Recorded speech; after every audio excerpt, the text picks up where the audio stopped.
అమెరికాలో ఉద్యోగాల కోసం వెతుకులాట మొదలైంది. ప్రస్తుతం అక్కడి పరిస్థితులు ఏమాత్రం అనుకూలంగా లేవు.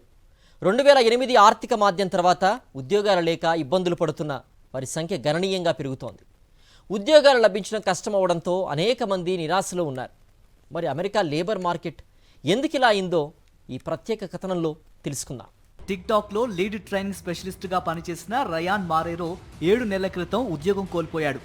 అప్పటి నుంచి 150కు పైగా కంపెనీలకు దరఖాస్తు చేశాడు. కానీ 4 కంపెనీలు మాత్రమే ఇంటర్వ్యూలకు పిలిచాయి. ఇప్పుడు జాబ్ మార్కెట్ చాలా మెకానికల్గా మారిపోయింది. 90% అప్లికేషన్లకు ఎలాంటి రిప్లై రావడం లేదని మారేరో సోషల్ మీడియాలో తన ఆవేదనను పంచుకున్నారు. రిక్రూట్మెంట్ ప్రక్రియ AI టూల్స్ ఆధారంగా నడుస్తుండటం వల్ల ఉద్యోగార్థులు మరింత నిరాశ చెందుతున్నారు.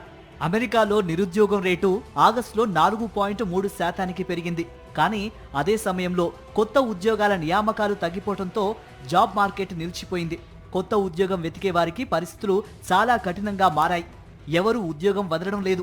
కొత్త నియామకాలు కూడా లేవని Indeed job site economist Alison Srivastava అన్నారు.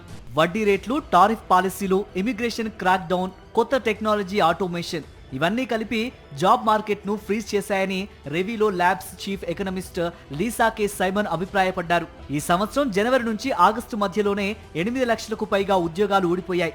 2020 తర్వాత ఇది పెద్ద సంఖ్య. కంపెనీలు ఇప్పటికిప్పుడు లాభాలు తగ్గకపోయినా భవిష్యత్తును దృష్టిలో పెట్టుకుని ముందుగానే లే ఆఫ్స్ చేసి కాస్ట్ కటింగ్ చేస్తున్నారు.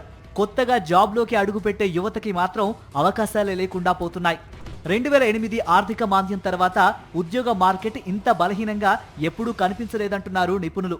నియామకాల అనిశ్చితి, కంపెనీల అప్రమత్తత, ఆటోమేషన్ పెరగటం ఇవన్నీ కలిపి అమెరికా జాబ్ మార్కెట్ను కట్టిపడేశాయి. వచ్చే నెలల్లో ఈ పరిస్థితి మరింత దిగజారే అవకాశం ఉందని హెచ్చరిస్తున్నారు.